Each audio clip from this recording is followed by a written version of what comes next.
Good morning everyone. दोस्तों आज है अप्रैल 5 2022 और हम लोग करने वाले हैं द हिंदू न्यूज़पेपर की एनालिसिस। मेरा नाम है सितेंद्र चौधरी और रोज की तरह कुछ सिलेक्टेड टॉपिक्स आपके लिए हम लोग लेके आए हैं। एक बार ब्रीफली देख लेते हैं दोस्तों, आज हम लोग कौन कौन से टॉपिक करने वाले हैं, उसके बाद बढ़ने वाले हैं हम लोग डिटेल्स में। तो सबसे पहले फ्रंट पेज न्यूज़ देखेंगे, दो तीन छोटी छोटी कौन कौन सी हैं वो हम लोग करने वाले हैं।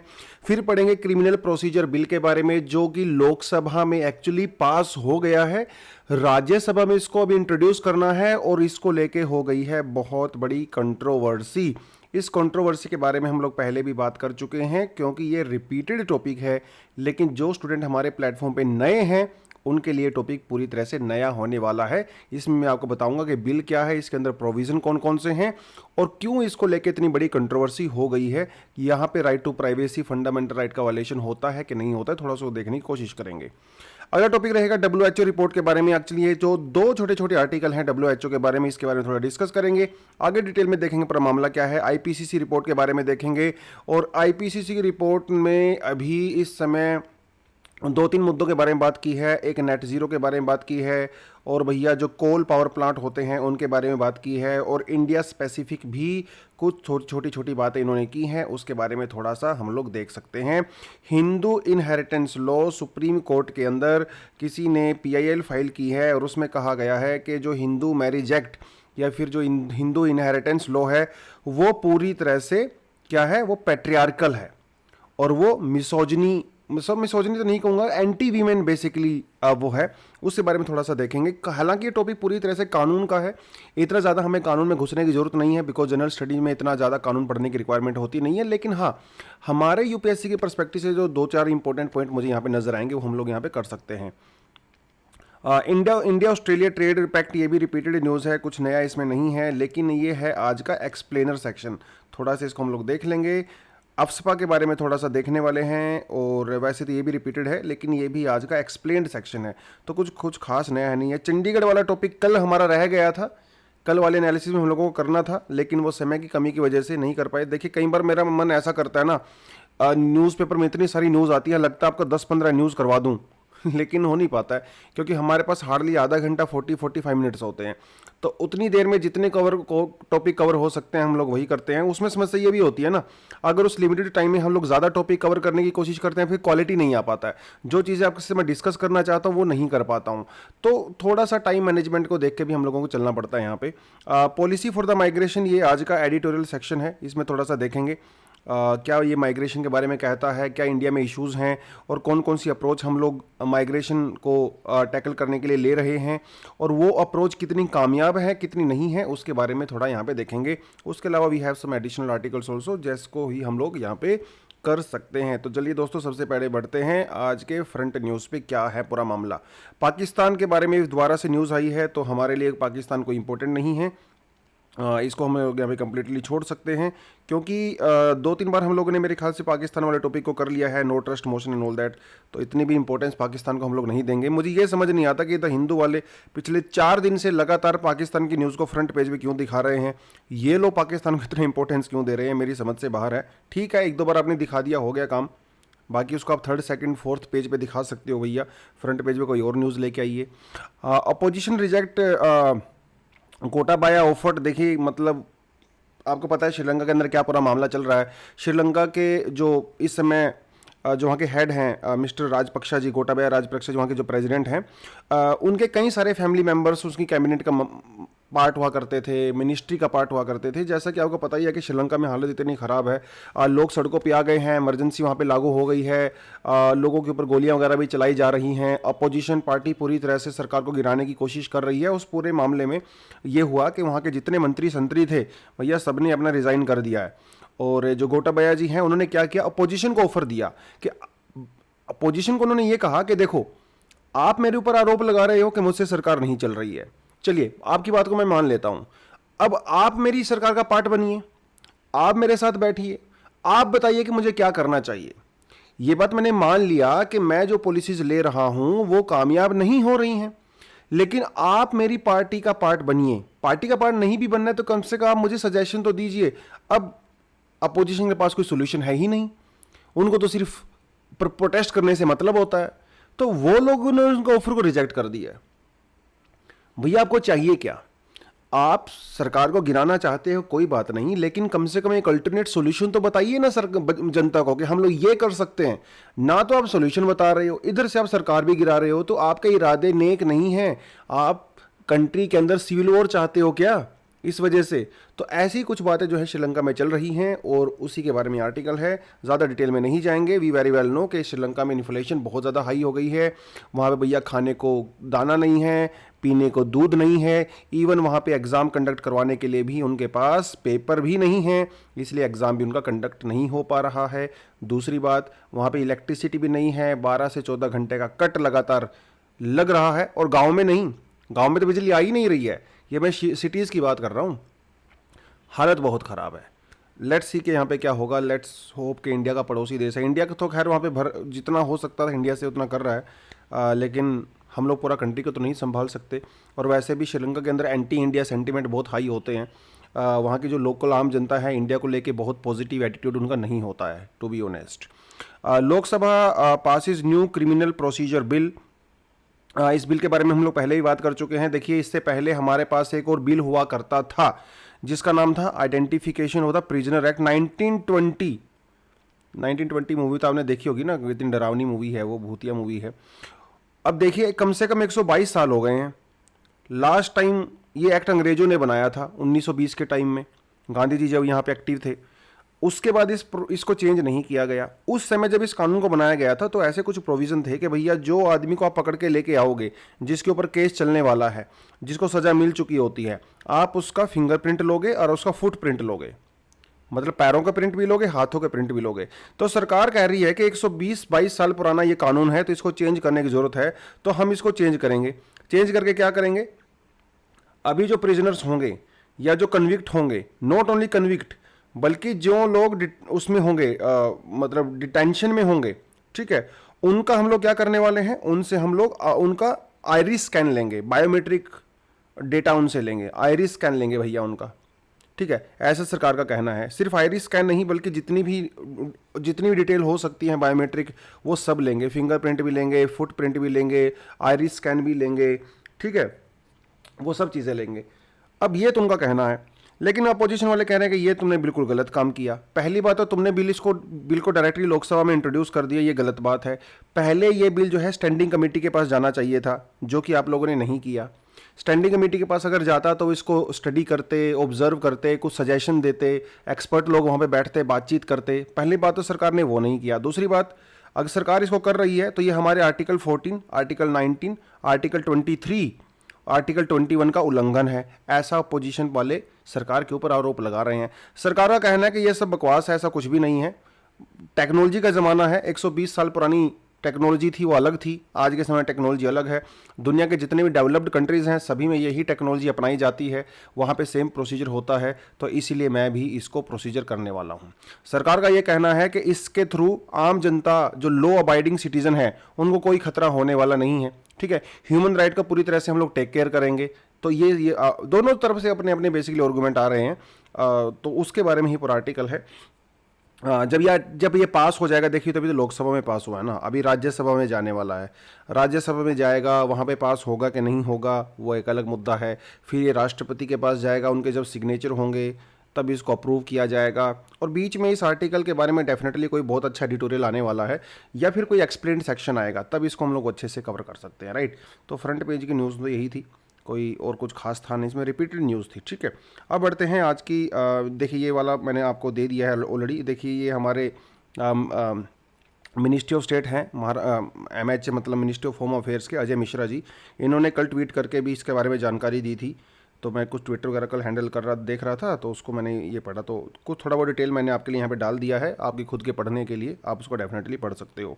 अगली जो न्यूज़ है दोस्तों वो कहता है 99% of the world's population is breathing polluted air. ये किसने कहा? WHO ने कहा। Biological E to receive mRNA vaccine technology from WHO, ठीक है। दोनों न्यूज़ WHO से रिलेटेड हैं, इसलिए मैंने इसको एक साथ ही कंबाइन कर दिया है। ये बायोलॉजिकल ई क्या है? ये बायोलॉजिकल ई एक कंपनी है जो कि हैदराबाद में बेस्ड है, ठीक है। और ये क्या करती है? वैक्सीन बनाती है। तो इसको हम लोग इसको WHO से टेक्नोलॉजी मिलने वाला है। कौन सा टेक्नोलॉजी? mRNA वैक्सीन बनाने की टेक्नोलॉजी। दोस्तों टेक्नोलॉजी को कई सारे तरीके से बनाया जा सकता है, ठीक है, जिसमें से एक टेक्नोलॉजी होती है mRNA टेक्नोलॉजी। mRNA टेक्नोलॉजी सबसे लेटेस्ट, सबसे मॉडर्न, सबसे इफेक्टिव टेक्नोलॉजी होती है। ठीक है, जिसमें हम लोग क्या करते हैं, देखिए आपके लिए बहुत सारा होमवर्क हम लोग करते हैं। ठीक है, टाइप्स ऑफ वैक्सीन हम लोग पहले कर चुके हैं। हमारे पास 6 तरह की वैक्सीन होती हैं। इनएक्टिवेटेड वैक्सीन होती है, लाइव अटेन्युएटेड होती है, mRNA जिसके बारे में हम लोग अभी बात कर रहे हैं वो वाली होती है, ये सबसे एडवांस और सबसे बढ़िया वाली होती है। उसके बाद वो टॉक्सोइड वैक्सीन होती है, वायरल वेक्टर वैक्सीन होती है और सब यूनिट रिकम्बिनेंट वैक्सीन होती है। ये 6 तरह की वैक्सीन होती हैं। ठीक है, आपको मेहनत ना करनी पड़े इसलिए ये मेहनत मैंने ही आपके बिहाफ पे कर दी है। आप जहाँ के ये 2 जाके स्लाइड पढ़ सकते हो, हर वैक्सीन के बारे में थोड़ा थोड़ा इन्फॉर्मेशन मैंने यहाँ पे दिया हुआ है, जिसको आप बेसिकली पढ़ सकते हो, अपने नोट्स में ऐड कर सकते हो।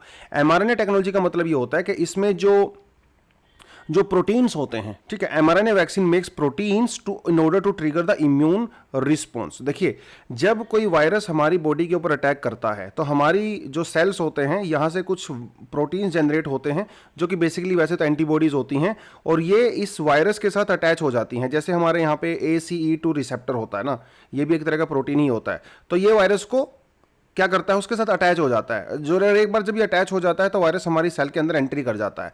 ये तो होता है इन्फेक्शन, लेकिन हम इस इन्फेक्शन से लड़ते कैसे हैं? इस इन्फेक्शन से लड़ते हैं दोस्तों हम लोग एंटीबॉडीज़ के थ्रू। तो होता क्या है, हमारे सेल के अंदर कुछ ऐसे प्रोटीन जनरेट हो जाते हैं थ्रू एंटीबॉडीज़ जो कि इस वायरस को हमारे सेल के अंदर एंट्री नहीं करने देते हैं। ठीक है, तो वो प्रोटीन इसको रिपेल करते हैं, इसको अपोज करते हैं, जिसके थ्रू हमारी बॉडी जो है वो सेफ रहती है। अब mRNA टेक्नोलॉजी के अंदर क्या होता है, हम उन पर्टिकुलर प्रोटीन्स को प्रोड्यूस करते हैं। एक बार उनको प्रोड्यूस करने के बाद हम लोग इंजेक्शन के थ्रू उसको अपनी बॉडी में डालते हैं, वो हमारी सेल में एंट्री करते हैं और हमारे सेल में वो पर्टिकुलर प्रोटीन वो प्रोड्यूस होते हैं और जो इस वैक्सीन वायरस को से हम लोगों को प्रोटेक्ट करते हैं। बेसिकली वो होती है mRNA वैक्सीन, सबसे लेटेस्ट टेक्नोलॉजी है और कोविड-19 की बहुत सारी वैक्सीन mRNA टेक्नोलॉजी का यूज़ करके ही हम लोग बना रहे हैं।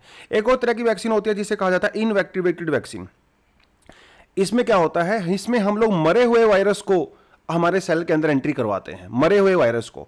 तो उससे होता क्या है, हमारी बॉडी उस वायरस को आइडेंटिफाई कर लेती है और फ्यूचर में अगर हमारी बॉडी के ऊपर सेम वायरस का अटैक होता है, क्योंकि वो पहले आइडेंटिफाई कर चुकी होती है, तो उससे वो अपने आप को प्रोटेक्ट कर लेती है। ठीक है, ये होता है इनएक्टिवेटेड वैक्सीन।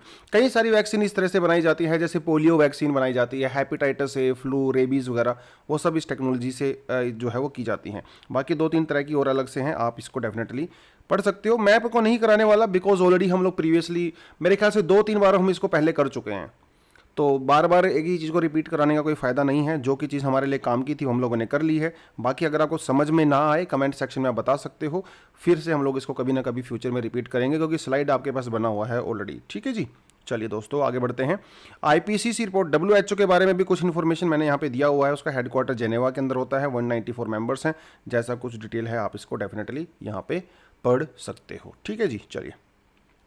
IPCC रिपोर्ट में spell death knell for the coal based units. देखिए ये जो आर्टिकल क्या कहता है, इसको मैं जो अपने न्यूज़पेपर से उठा लेता हूँ, क्योंकि वहाँ पे थोड़ा सा क्लैरिटी आएगा अपने को। वहाँ पे थोड़ा सा क्लैरिटी इन द सेंस के वहाँ पे जो आर्टिकल जो है थोड़ा सा साफ़ सुथरा नज़र आएगा। वहाँ पे थोड़ा जूम करने से वो उसके जो पिक्सल्स होते हैं वो ख़राब हो जाते हैं। ठीक है, तो हम इसको यहाँ से कर लेंगे, हमारे लिए ज़्यादा बेनिफिशियल रहेगा। देखिए IPCC रिपोर्ट में spell death knell for the coal based unit. तो इसका सारा फोकस है किसके ऊपर, कोल बेस्ड यूनिट्स के ऊपर। और किस यूनिट की ये बात कर रहा है, ये बात कर रहा है थर्मल पावर प्लांट्स के बारे में। IPCC की लेटेस्ट जो रिपोर्ट आई है उसका कहना है कि अगर ये कोल थर्मल पावर प्लांट अगर ये दुनिया में कंटिन्यू रहे तो भैया जल्दी ही जो है वो हालत बहुत ज़्यादा ख़राब हो जाएगी। देखिए हमारा टारगेट है टेम्परेचर को 1.5 डिग्री सेंटीग्रेड के अंडर में रखना। ठीक है, अगर बहुत बुरी सिचुएशन हुई तो 2 डिग्री सेंटीग्रेड। IPCC का कहना है कि हम लोग किसी भी केस में 2 डिग्री सेंटीग्रेड से ज़्यादा टेम्परेचर नहीं कर सकते। अगर ये हो गया तो समझ लो राम नाम सत्य है। ठीक है, उसके लिए इन्होंने क्या बात कही, उसके लिए ये लोग कह रहे हैं कि ये जो कोल बेस्ड पावर प्लांट्स हैं ये कुछ इस तरह से डिज़ाइन होने चाहिए कि वो ज़्यादा पोल्यूशन ना करें। उसके लिए क्या कर सकते हैं, उसके लिए दोस्तों एक स्पेशल टेक्नोलॉजी होती है जिसे कहा जाता है कार्बन कैप्चर टेक्नोलॉजी। जो कोल थर्मल पावर प्लांट होते हैं, मान लो ये एक कोल थर्मल पावर प्लांट है जिसके अंदर हम लोग कोल जलाते हैं। कोल जलाने से क्या होता है, हीट प्रोड्यूस होती है। उस हीट से हम लोग क्या करते हैं, वाटर इवेपोरेट होता है, वाटर वेपर होते हैं, और जिसकी वजह से स्टीम इंजन चलता है ना। वो स्टीम इंजन से फिर जनरेटर चलता है और बिजली पैदा होती है।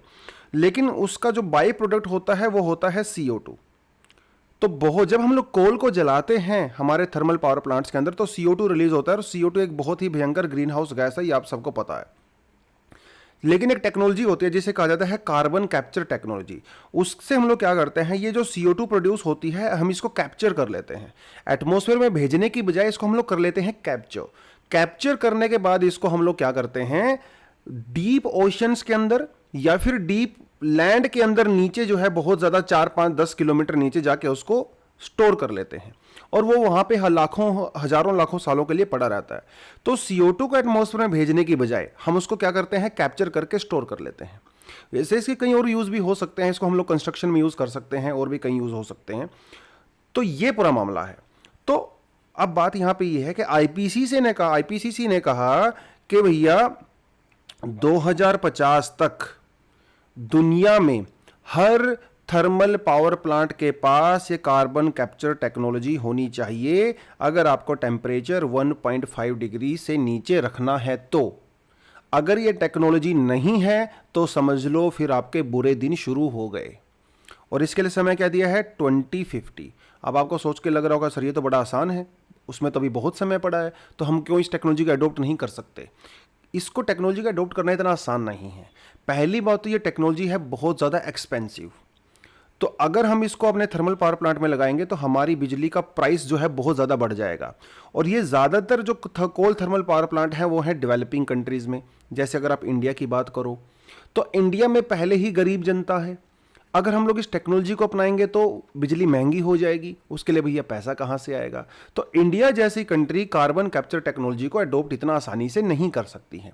इंडिया का इन्होंने यहाँ पे एग्जाम्पल दिया, इस समय इंडिया में 211 गीगावाट जो बिजली हम लोग पैदा कर रहे हैं वो कोल फायर्ड पावर प्लांट से कर रहे हैं, ठीक है, जो कि पूरी दुनिया का 10% इस समय बिजली वो इंडिया पैदा करता है कोल थर्मल पावर प्लांट से। इसके अलावा इंडिया में इस समय 31 गीगावाट जो थर्मल पावर प्लांट है वो कंस्ट्रक्ट हो रहे हैं, अभी उन पे काम चल रहा है, और 24 गीगावाट का जो प्लांट है वो अभी प्लानिंग वाली स्टेज में है, मतलब और ज़्यादा कंस्ट्रक्ट हम लोग करने वाले हैं। इसका सीधा सीधा सा मतलब ये है कि इंडिया आने वाले समय में फ्यूचर में और ज़्यादा कोल पावर प्लांट लगाएगा। चलो ये तो कोई बड़ी बात नहीं है, हो गया, चलिए ठीक है। और बिजली पैदा कर कहाँ से करेंगे, यहीं से करेंगे। लेकिन समस्या यहाँ नहीं है, समस्या ये है कि जितने भी कोल थर्मल पावर प्लांट इंडिया में अभी काम कर रहे हैं या जिनके ऊपर कंस्ट्रक्शन चल रहा है या जिनके लिए फ्यूचर में प्लानिंग चल रही है, किसी के पास भी कार्बन कैप्चर टेक्नोलॉजी का यूज़ हम लोग नहीं कर रहे हैं। इसका मतलब इंडिया आने वाले समय में बहुत बड़ी मात्रा में CO2 को प्रोड्यूस करने वाला है, ठीक है। और अगर ऐसा ही 2-4 कंट्रियों ने और कर लिया तो समझ लो फिर कहानी ख़त्म है। तो एक तो इन्होंने ये बात बोली, ठीक है, सबसे बड़ी बात। दूसरी बात, ये कौन सी रिपोर्ट के अंदर बोली है, ये बोली है इन्होंने अपनी 3rd रिपोर्ट के अंदर, ठीक है। IPCC की 6th असेसमेंट रिपोर्ट के अंदर जो 3rd कैटेगरी है उसके अंदर इन्होंने इस बात को बोला है। ये कोई खास इंपॉर्टेंट चीज़ नहीं है फिलहाल के लिए, इसको कभी बाद में डिस्कस करेंगे, क्योंकि यहाँ से UPSC में ऑलरेडी क्वेश्चन आ चुका है लैंड यूज़ को लेके और क्रायोस्फीयर को लेके, क्योंकि इनकी एक जो रिपोर्ट थी वो क्रायोस्फीयर के बारे में थी और 2015 में शायद यहाँ से या 2016 में यहाँ से क्वेश्चन ऑलरेडी आ चुका है। कभी बाद में करेंगे, अभी उसके लिए काम नहीं है। तो कार्बन के ऊपर ही सिर्फ फोकस नहीं करना है हम लोगों को, मीथेन के ऊपर भी फोकस करना है, ठीक है, क्योंकि मीथेन वैसे तो कार्बन डाइऑक्साइड से ज़्यादा खतरनाक गैस होती है, ठीक है, अगर उसकी कैपेसिटी के बारे में बात करें। लेकिन अभी मीथेन के ऊपर हम लोग इतना फोकस नहीं कर रहे हैं, क्योंकि मीथेन की जो ओवरऑल क्वांटिटी है जो हम लोग प्रोड्यूस करते हैं वो CO2 के कंपैरिजन में काफ़ी ज़्यादा कम है, ठीक है। वो इन्होंने पूरी बात बोली है। उन्होंने ये भी कहा IPCC की रिपोर्ट में, अगर आपको भैया टेम्परेचर 1.5 डिग्री सेंटीग्रेड से कम रखना है तो आपको जो है 2030 तक अपनी टोटल एनर्जी का 43% वो ग्रीन हाउस गैस से प्रोड्यूस करना पड़ेगा। ये भी इन्होंने बड़ी बात बोली है। और भी इन्होंने छोटी छोटी बहुत सारी चीज़ें बोली, देखिए यहाँ पे भी लिखा हुआ है कि अगर दुनिया को टेम्परेचर 1.5 डिग्री सेंटीग्रेड रखना है तो क्या करना पड़ेगा, 2050 तक नेट ज़ीरो अचीव करना पड़ेगा। 2050 तक नेट जीरो अचीव करना पड़ेगा। और अगर आपको टेम्परेचर 2 डिग्री सेंटीग्रेड से नीचे रखना है तो 2070 तक आपको नेट जीरो अचीव करना पड़ेगा, लेकिन इससे ज़्यादा आप अफोर्ड नहीं कर सकते। और 2070 ही इंडिया का टारगेट है नेट जीरो अचीव करने को। अमेरिका और बहुत सारी यूरोपियन कंट्रीज ने 2050 का टारगेट रखा है, हम लोगों ने इसको 20 ईयर्स एक्स्ट्रा रखा है, लेकिन 2070 तक पूरी दुनिया को नेट ज़ीरो अचीव करना ही पड़ेगा अगर आपको टेम्परेचर 2 डिग्री सेंटीग्रेड से नीचे रखना है तो। और 2050 तक आपको नेट ज़ीरो अचीव करना पड़ेगा अगर आपको टेम्परेचर 1.5 डिग्री सेंटीग्रेड रखना है तो, अदरवाइज़ राम नाम सत्य है। और 2025 तक आपको कार्बन एमिशन जो है उसकी मैक्सिमम लिमिट अचीव करनी पड़ेगी। इसका मतलब ये है कि 2025 के बाद दुनिया को अपना कार्बन एमिशन जो है वो धीरे धीरे कम करना पड़ेगा। 25 इज़ द मैक्सिमम लिमिट, लेकिन अभी मुझे लगता नहीं ये हो पाएगा, क्योंकि यूक्रेन के चक्कर में सारी दुनिया का ध्यान इस समय वहाँ पे गया हुआ है, और फिर कभी ताइवान पे चला जाता है, कभी इंडो पैसिफिक पे चला जाता है। तो ये क्लाइमेट अभी मेरे ख्याल से थोड़ा सा बैक सीट पे चला गया है ना, अभी इतना ज़्यादा फोकस इस पर नहीं हो रहा है, जो कि काफ़ी अनफॉर्चुनेट है। खैर आगे बढ़ते हैं। ASI wants Odisha government to tweak beautification plan under. देखिए इसको मैं आपको ज़्यादा नहीं करवाऊंगा, लेकिन ये सिर्फ थोड़ा सा आपको बता देता हूँ। आपको एक क्या करना है, जगन्नाथ टेम्पल के बारे में थोड़ा सा आपने गूगल करना है, इसके बारे में पढ़ना है, क्योंकि आर्ट एंड कल्चर में यहाँ से पूछ सकता है आपसे सवाल, क्योंकि ये न्यूज़ में है तो इसलिए सवाल पूछने के चांसेस यहाँ पे बढ़ जाते हैं। क्यों न्यूज़ में है वो इसीलिए है क्योंकि ओडिशा की सरकार ने जो जगन्नाथ टेम्पल है उसके आसपास कंस्ट्रक्शन करना शुरू कर दिया है। देखिए जैसा कि पिक्चर में नज़र भी आ रहा होगा आपको, ये देखिए पिलर वगैरह लगे हुए हैं, ये यहाँ पे हमारा टेम्पल है, राइट। 12th सेंचुरी का टेम्पल है भैया, 800-900 साल पुराना टेम्पल है। और सरकार के ऐसे रूल होते हैं, सेंट्रल गवर्नमेंट के, जो इंडिया का जो म्यूज़ियम जो हमारा जो एक्ट है वो सब, उसके अंदर ये कहा गया कि ये जो टेम्पल्स होते हैं इनके 100 मीटर के एरिया में आप किसी भी तरह की कंस्ट्रक्शन नहीं करोगे, क्योंकि ये टेम्पल इतने पुराने होते हैं, अगर आप यहाँ पे कंस्ट्रक्शन करते हो तो इनको डैमेज हो सकता है। और 200 मीटर तक ये रेगुलेशन जो जोन होता है, जहाँ से सेंट्रल गवर्नमेंट जो या फिर ASI होती है, हमारा जो आर्कियोलॉजिकल सर्वे ऑफ इंडिया होता है, वो उसको रेगुलेट कर सकते हैं। लेकिन उड़ीसा की सरकार ने इस टेम्पल के बिल्कुल नज़दीक में, बिल्कुल 50 मीटर दूर कंस्ट्रक्शन करना शुरू कर दिया है, जो कि ASI का और सेंट्रल गवर्नमेंट के जो रूल्स हैं उनका वायलेशन है। ना तो उन्होंने ASI से परमिशन लिया, ना ही उन्होंने हमारी म्यूजियम अथॉरिटी से परमिशन लिया, ना ही सेंट्रल गवर्नमेंट से परमिशन लिया। तो उसको लेके जो है पूरा मामला यहाँ पे बिगड़ गया है। उड़ीसा की सरकार का कुछ और कहना है, सेंटर का कुछ और कहना है, वो सारी चीज़ें यहाँ पे हैं, क्योंकि वहाँ पे हैवी मशीनरी यूज़ होती है ना, वो उसको एक्सकवेट करने के लिए, वो सारी चीज़ें। तो हैवी मशीनरी की वजह से हो सकता है बिल्डिंग के अंदर क्रैक आ जाए, मंदिर की जो दीवारें हैं उनके अंदर क्रैक वगैरह आ सकता है। तो ये इसलिए थोड़ा सा न्यूज़ में है।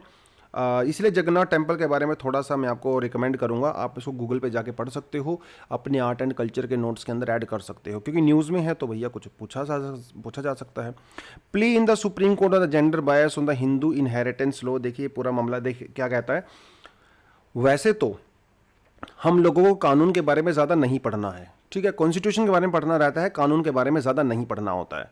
बट स्टिल अगर किसी स्टूडेंट को लगता है कि आपको इस टॉपिक पे ज़्यादा इन्फॉर्मेशन की रिक्वायरमेंट है, अगर आपको क्यूरोसिटी है, तो आप इस लिंक के ऊपर जो यहाँ पे क्लिक कर सकते हो, आपको मैंने प्रोवाइड करवा दिया है, आप इसको डेफिनेटली डिटेल में जाके पढ़ सकते हो। तो ये जो पूरे का पूरा मामला है दोस्तों, वो है हिंदू इनहेरिटेंस लॉ, ठीक है। इस लॉ के अंदर इनहेरिटेंस का मतलब ये होता है कि किसी के मरने के बाद उसकी प्रॉपर्टी किसके नाम जाएगी।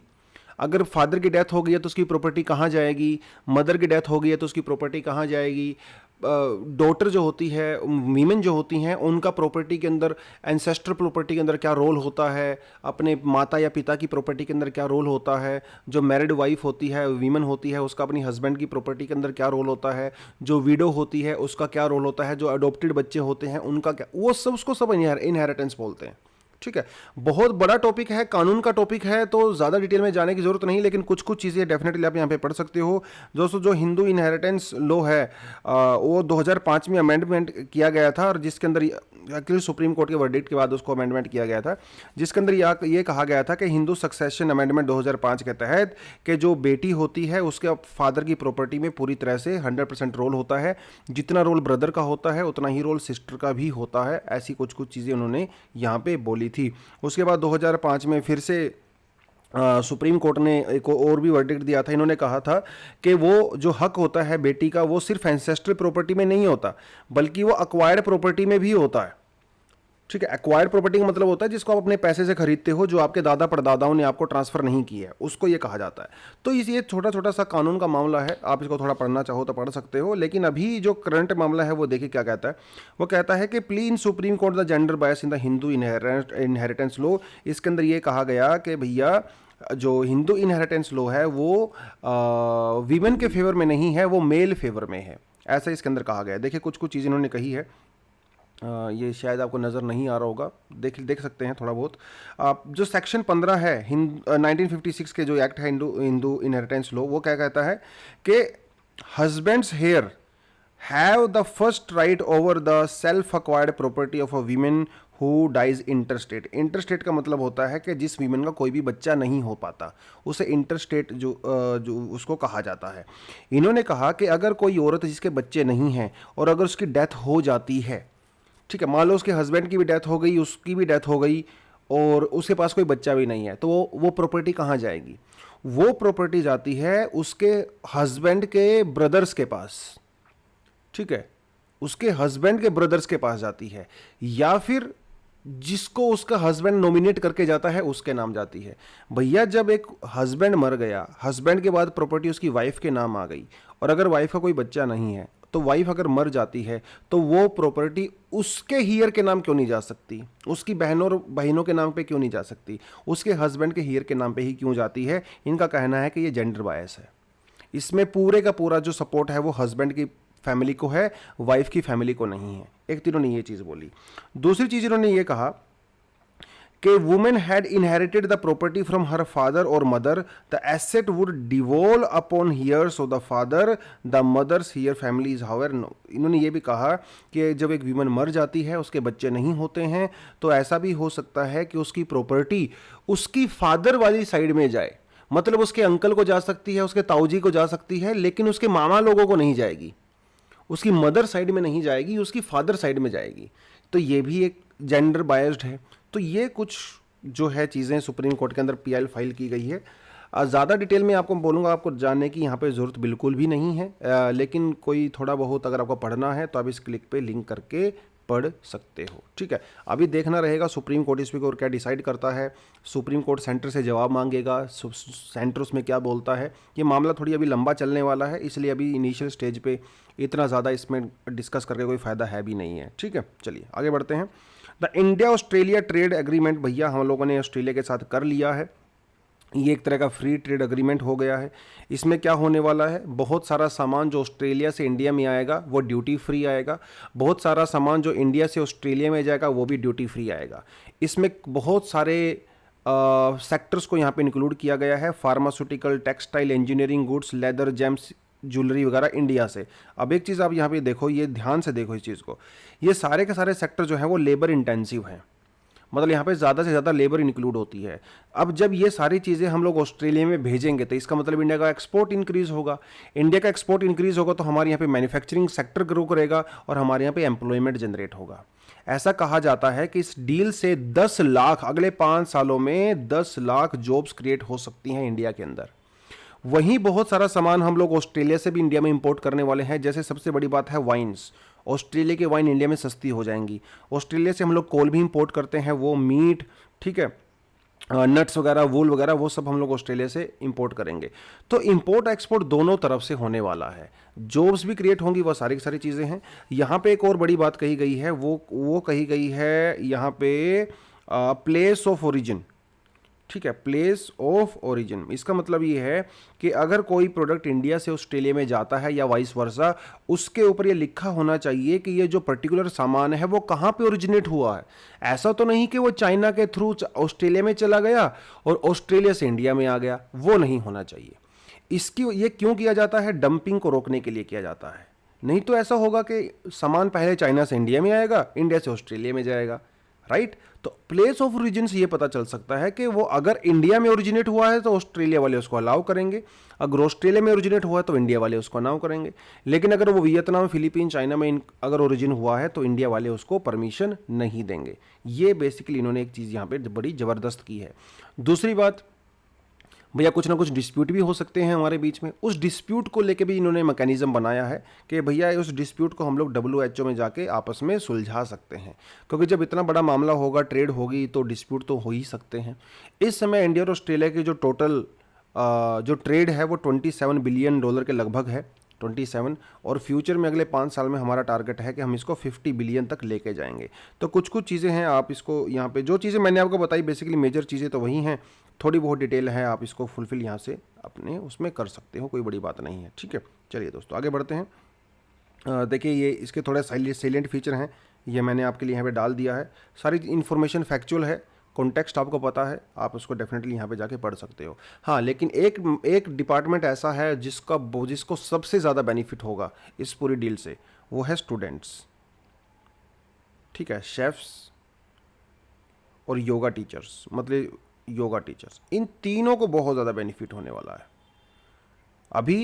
अभी भी ऑस्ट्रेलिया में बहुत सारे स्टूडेंट्स जो हैं इंडिया से जाते हैं, शेफ़ भी जाते हैं, योगा टीचर्स भी जाते हैं, लेकिन इस डील के बाद ऑस्ट्रेलिया और ज़्यादा वीज़ा देने वाला है।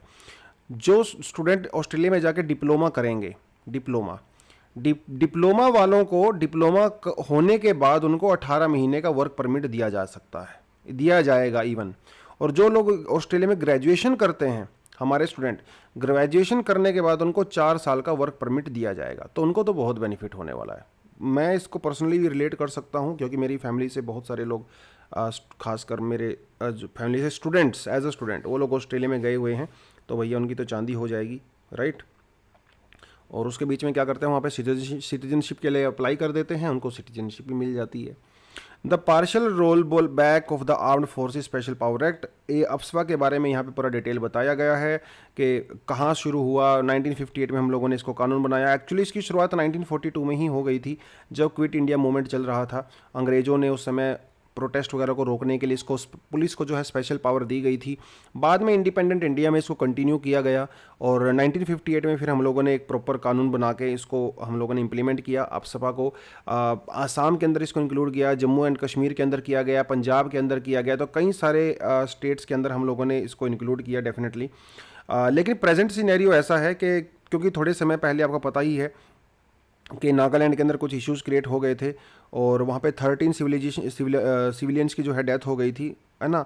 उसके बाद इसके ऊपर लगातार सवाल खड़े हुए कि इसको कंटिन्यू किया जाना चाहिए कि नहीं किया जाना चाहिए। तो लेकिन अभी भी नागालैंड में इसको कंटिन्यू किया गया है। देखिए आसाम और मणिपुर, ठीक है, आसाम और मणिपुर, और यहाँ पे अरुणाचल प्रदेश और नागालैंड, यहाँ पे कुछ सिनेरियो थोड़ा अलग अलग है। आसाम और मणिपुर के अंदर देखिए अफस्पा ऐसे नहीं लगाया जाता है, पहले वहाँ की सरकार उस पर्टिकुलर एरिया को डिस्टर्ब्ड एरिया डिक्लेयर करती है। एक बार वो जब डिस्टर्ब एरिया डिक्लेयर हो जाता है, उसके बाद वहाँ पे अफस्पा लगाया जाता है। आसाम और मणिपुर के अंदर डिस्टर्ब एरिया को डिक्लेयर करने की जो पावर है वहाँ की स्टेट गवर्नमेंट के पास है। मतलब स्टेट गवर्नमेंट प्रपोजल भेजती है गवर्नर को, गवर्नर फिर उस को प्रपोजल को भेजता है सेंटर को, और फिर वहाँ पे अफस्पा लगाया जाता है। आसाम, अरुणाचल प्रदेश और नागालैंड के अंदर ये पावर होती है सेंट्रल गवर्नमेंट के पास, ठीक है। उसमें स्टेट गवर्नमेंट को कोई खास रोल नहीं होता है, गवर्नर का थोड़ा बहुत रोल होता है, लेकिन मेजरली गवर्नमेंट का रोल जो है वो सेंट्रल गवर्नमेंट का रोल होता है। तो इस समय अरुणाचल प्रदेश के अंदर, नागालैंड के अंदर डेफिनेटली अफस्पा को थोड़ा सा रिड्यूस तो किया गया है, लेकिन ख़त्म नहीं किया गया है। सरकार का कहना है कि देखिए भैया हम लोग धीरे धीरे इसको और ज़्यादा कम कर देंगे, ऐसी दिक्कत नहीं है। जैसे ही सिचुएशन थोड़ी नॉर्मल होगी, पीसफुल सिचुएशन वहाँ पे बनेगी, हम इसको डेफिनेटली कम कर सकते हैं, ऐसा सरकार का कहना है। कि लेकिन फ़िलहाल सरकार इसको पूरी तरह से रिड्यूस करने के मूड में बिल्कुल भी नहीं है, ठीक है। तो ये थोड़ा सा अफस्पा के बारे में आप पढ़ सकते हो। पुराना टॉपिक है, कई बार डिस्कस कर चुके हैं, इसलिए ज़्यादा डिटेल में जाने का कोई फ़ायदा है नहीं, ठीक है। ये मैं आपको रिकमेंड करता हूँ, caste hierarchies and the migration pattern, ये डेफिनेटली आपको पता होना चाहिए। इस आर्टिकल को आप पढ़ सकते हो खुद से, ये मेरी तरफ से आपको जो है एक सजेशन है आज की आर्टिकल के बारे में, ठीक है। चलिए आगे बढ़ते हैं दोस्तों। Push the policy needle forward on the migrant support, migration को लेकर छोटा सा एक आर्टिकल दिया गया है। इसमें कहा गया कि देखिए, सबने देखा होगा जब इंडिया में लॉकडाउन लगा था लास्ट ईयर, तो कितनी हालत ख़राब हो गई थी। बहुत सारे माइग्रेंट जो पॉपुलेशन थी वो हज़ारों किलोमीटर बेचारे चलने को मजबूर हो गए थे अपने अपने गांव में जाने के लिए, है ना। उसके बाद सरकार की तरफ से बहुत चीज़ों का रिलीफ भी दिया गया।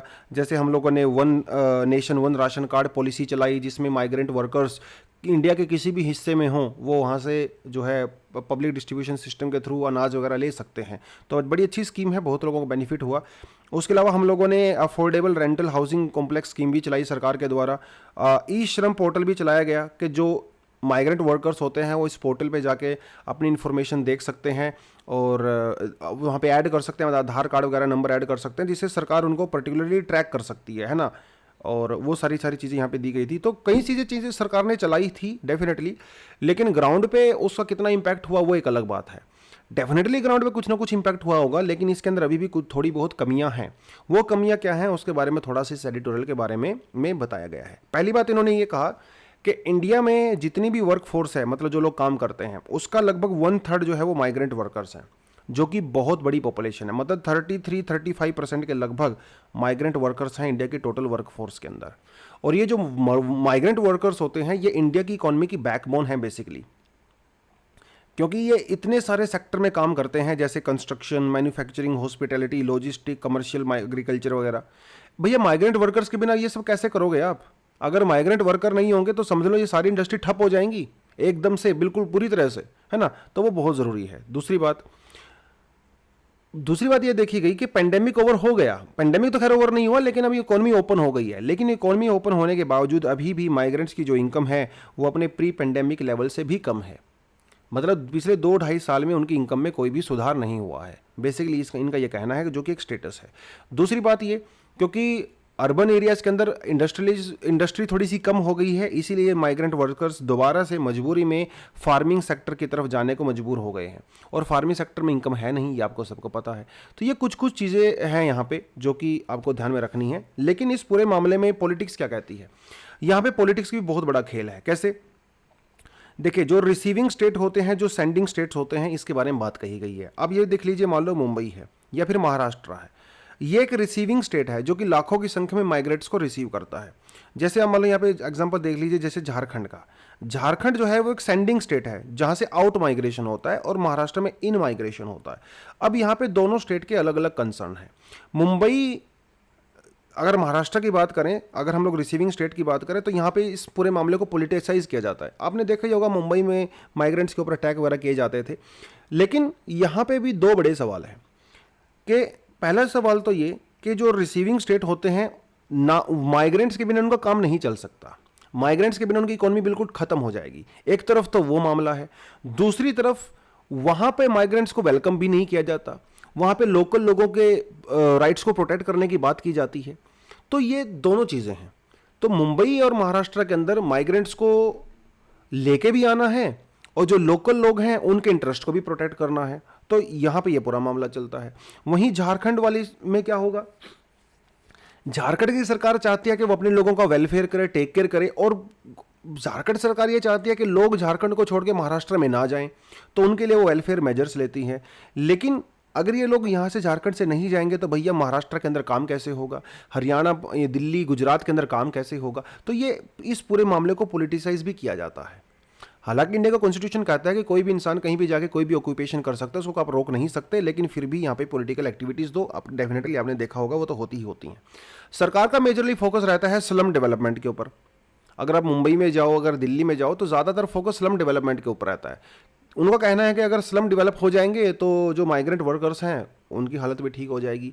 लेकिन ऐसा बहुत सारी रिसर्च के अंदर देखा गया है कि जो माइग्रेंट वर्कर्स होते हैं बेसिकली वो स्लम्स में रहते ही नहीं। माइग्रेंट वर्कर्स जो है वो वर्क साइट्स के ऊपर रहते हैं जहाँ पे एक्चुअली में काम हो रहा होता है। मान लो कहीं पे फैक्ट्री लग रही है तो फैक्ट्री के आसपास ही रहते हैं ना भाई, वो स्लम्स में नहीं रहते हैं। तो पहली बात, अगर आप स्लम को डेवलपमेंट करते हो तो वहाँ पे जो अर्बन पुअर हैं उनका तो टेक केयर हो सकता है, लेकिन माइग्रेंट वर्कर्स का टेक केयर नहीं होता है। तो ये थोड़ा सा अप्रोच सरकार को चेंज करने की जरूरत है। सबसे बड़ी बात यहाँ पे आती है, जो माइग्रेंट वर्कर्स होते हैं उनके बच्चों को एजुकेशन देने की, उनकी वैक्सीनेशन की सबसे बड़ी दिक्कत यहाँ पे आती है, क्योंकि आप उनको ट्रैक नहीं कर सकते। उनके बच्चों को स्कूल में एडमिशन नहीं मिलता, अगर मिलता भी है तो उनका मीडियम अलग होता है। अगर वो तमिलनाडु में होता है तो वहाँ पे तमिल मीडियम होता है, बिहार में जाता है तो वहाँ पे हिंदी मीडियम होता है, गुजरात में जाता है तो गुजराती मीडियम होता है। तो उस बच्चे की एजुकेशन तो पूरी खत्म हो जाती है बेचारे की। ये जो है बहुत सारे मुद्दे यहाँ पे दिए गए हैं। उसके अलावा एक मुद्दा ये भी है कि जो भी सरकार पॉलिसी लेती है तो उसके लिए पर्टिकुलर डिपार्टमेंट पे फोकस नहीं किया जाता। किसी जगह पे जैसे अगर आप यहाँ पे बात करो, जैसे महाराष्ट्र में जो माइग्रेंट के लिए जो डिपार्टमेंट बनाया गया है वो अलग है। झारखंड में उसको जो है लेबर डिपार्टमेंट के अंदर दिया गया है। गुजरात में उसको जो है वीमेन एम्पावरमेंट के अंदर दिया गया है। तो एक प्रॉपर डिपार्टमेंट ही नहीं है आपके लिए। अब डिपार्टमेंट ही नहीं है तो भैया आप टेक केयर कैसे करोगे? तो समस्याएं तो बहुत सारी हैं, लेकिन थोड़े बहुत यहाँ पे सोल्यूशन भी हैं। क्या सोल्यूशन उन्होंने बताए हैं? इन्होंने सोल्यूशन में कहा गया है कि सेंट्रल गवर्नमेंट को यहाँ पे मेजर रोल एक्टिव प्ले करना पड़ेगा। सेंट्रल गवर्नमेंट क्या कर सकती है? स्टेट गवर्नमेंट को हेल्प कर सकती है, कई तरीके से हेल्प कर सकती है। फाइनेंशियल हेल्प कर सकती है। दूसरी बात, उनको पॉलिसी गाइडेंस में हेल्प कर सकती है। उनको एक ऐसा प्लेटफॉर्म प्रोवाइड करा सकती है जहाँ पे अलग अलग स्टेट मिलके बैठ के बात कर सकें, जैसे महाराष्ट्र और झारखंड, या कोई और एग्जांपल ले सकते हो। ठीक है, आप एक ऐसा प्लेटफॉर्म बनाइए जो खासकर सिर्फ माइग्रेंट्स को ही फोकस करता है, जिसमें अलग अलग स्टेट आके बैठ सकते हैं, बात कर सकते हैं, वो एक दूसरे के मुद्दों को डिस्कस कर सकते हैं, जिससे पर्टिकुलर सोल्यूशन निकल सकता है। उसके अलावा नीति आयोग ने जो है एक ड्राफ्ट पॉलिसी बनाई है माइग्रेंट वर्कर्स के ऊपर, जो कि बहुत लोग उसको वेलकम कर रहे हैं। और इसको इम्प्लीमेंट अगर किया जाएगा तो माइग्रेंट्स की प्रॉब्लम काफ़ी ज़्यादा सुधार हो सकता है। अगर इस ड्राफ्ट पॉलिसी को आपने पढ़ना है तो आप इस लिंक के ऊपर क्लिक करिए।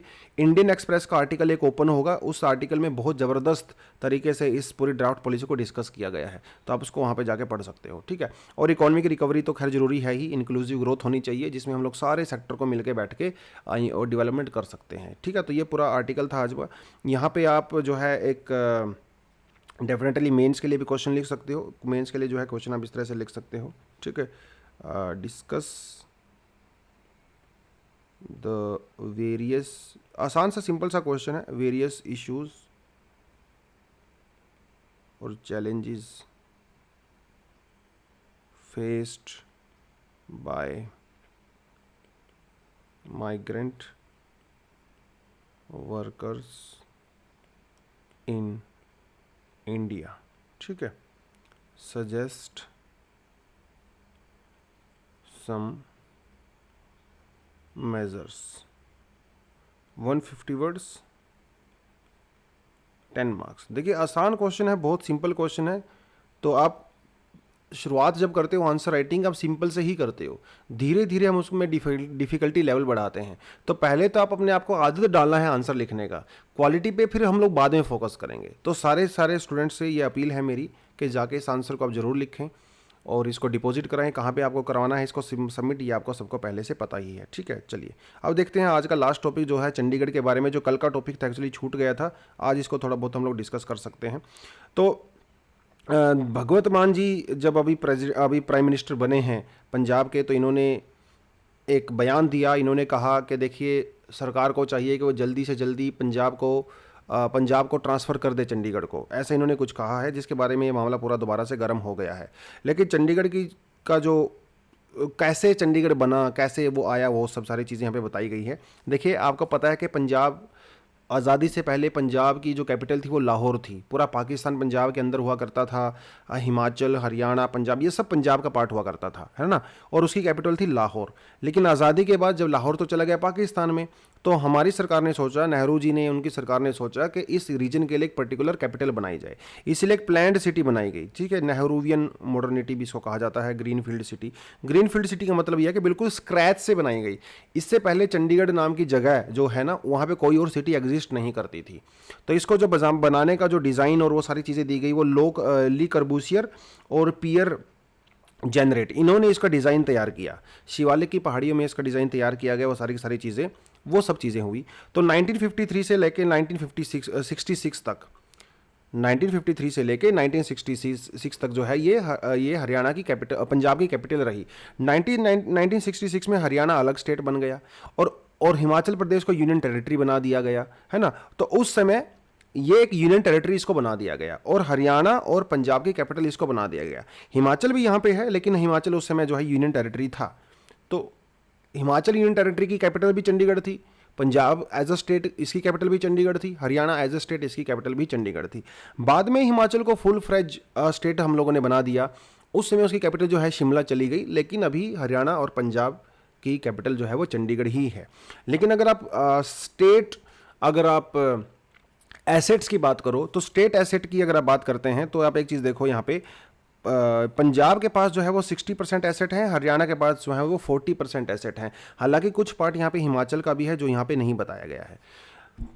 चंडीगढ़ पंजाब की कैपिटल होनी चाहिए, इसके लिए बहुत सारे प्रोविजंस और बहुत सारे कानून पहले बनाए गए हैं, आप यहाँ पे क्लियरली देख सकते हो।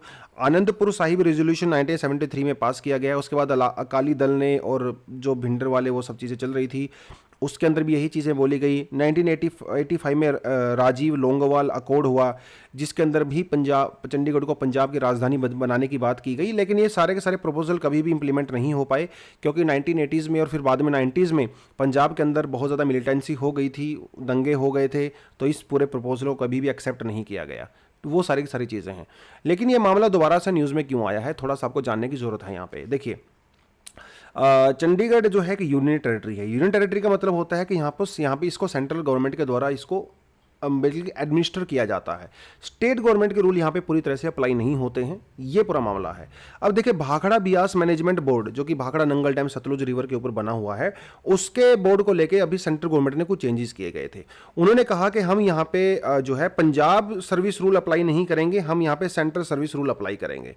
तो ये दो चीज़ें चेंज हुई। एक तो चीज़ भाखड़ा नंगल डैम के मैनेजमेंट के अंदर चेंज किया गया, दूसरा जो सेंटर के ने नोटिफिकेशन इशू किया कि चंडीगढ़ के अंदर हम लोग सेंट्रल सर्विस रूल लगाएंगे rather than Punjab service rule, जिसकी वजह से दोबारा मामला बिगड़ गया है। पंजाब का कहना कि आप ऐसा नहीं कर सकते हो, चंडीगढ़ के अंदर जो है पंजाब सर्विस रूल ही लगने चाहिए, सेंट्रल सर्विस रूल नहीं लगने चाहिए। दूसरी बात, भाखड़ा नंगल डैम जो मैनेजमेंट बोर्ड है, अभी उसके अंदर हरियाणा और पंजाब के ऑफिशियल्स ही काम करते हैं। लेकिन अगर आप नए रूल बनाओगे तो हो सकता है हरियाणा पंजाब के ऑफिशियल्स वहाँ पर काम ना कर पाएँ, क्योंकि उनकी हो सकता है वो एलिजिबल ना हो, वो कुछ भी चीज़ें वहाँ पर हो सकती हैं। तो ये जो है थोड़ा बहुत मामला इन्होंने यहाँ पे बताया है। हरियाणा का यहाँ पे क्या स्टैंड है, देखिए हरियाणा तो सीधा सीधा कहा है कि भैया चंडीगढ़ जो है हरियाणा का भी उतना ही पार्ट है जितना पंजाब का पार्ट है, तो 50% स्टेक है यहाँ पे। और इसको कई बार देखा गया है। देखिए, हरियाणा अभी इंटरनेशनल जो एयरपोर्ट मोहाली में बनाया गया, अभी तक उसका नामकरण भी नहीं किया गया है, क्योंकि हरियाणा लगातार उसके लिए ऑब्जेक्शन कर रहा है। हरियाणा कह रहा है कि आप ये नाम रखिए, पंजाब कह रहा है आप ये नाम रखिए, तो वो मामला वहाँ पर चल ही रहा है। दूसरी बात यह है कि पंजाब के आसपास जो है एक और नया कोई टाउनशिप बनाई गई थी जिसका नाम रखा था न्यू चंडीगढ़, तो वो भी हरियाणा सरकार ने मना कर दिया। लेकिन अभी आप चीज़ देखिए, जब चंडीगढ़ को बनाने के लिए जो ज़मीन दी गई थी वो कहाँ से दी गई थी? अंबाला के अंदर जो है खरड़ का नाम की एक तहसील थी, वहाँ से ज़्यादातर ज़मीन यहाँ पे ली गई थी। पंजाब की लैंड कम थी, हरियाणा की लैंड कम थी, तो हरियाणा का एक ये भी क्लेम होता है, क्योंकि ये अंबाला की ज़मीन पे बना हुआ है, तो इसलिए मेरा क्लेम यहाँ पे ज़्यादा बनता है। तो वो जो है थोड़ी थोड़ी चीज़ें यहाँ पे हैं। लेकिन इतने समय से चंडीगढ़ दोनों स्टेट की कैपिटल है, इसकी वजह से वहाँ का जो कल्चर है ना, वो भी काफ़ी मिक्स है इस समय। हरियाणा कल्चर भी आपको देखने को मिलता है, पंजाब कल्चर भी आपको देखने को मिलता है, इसलिए आप इसको इस तरह से सेपरेट नहीं कर सकते। कहीं ना कहीं ये लोगों के बीच में डिस्टेंस ही क्रिएट डेफिनेटली कर सकता है ना। आगे क्या होगा फ्यूचर में इन्होंने यही कहा है कि भैया अभी तो फिलहाल जो पंजाब की गवर्नमेंट है उसके ऊपर बहुत सारा डेट चढ़ा हुआ है ना, हज़ारों करोड़ रुपए का डेट पंजाब की सरकार के ऊपर चढ़ा हुआ है। तो वो लोग क्या करना चाहते हैं कि चंडीगढ़ अगर पूरी तरह से पंजाब के अंदर आएगा तो चंडीगढ़ से जो रिवेन्यू जनरेट होता है वो शायद पंजाब गवर्नमेंट को हेल्प कर सकता है। इसीलिए शायद पंजाब की सरकार ने इस समय इस मुद्दे को दोबारा से उठाया है, ऐसी भी पॉसिबिलिटी यहाँ पे नज़र आती है। तो बाकी दोस्तों और इसमें कुछ खास था नहीं, थोड़ा बहुत अगर है आप उसको डेफिनेटली कल वाले आर्टिकल से पढ़ सकते हो। आज के लिए दोस्तों इतना ही। Thank you very much, all the best and जय हिंद।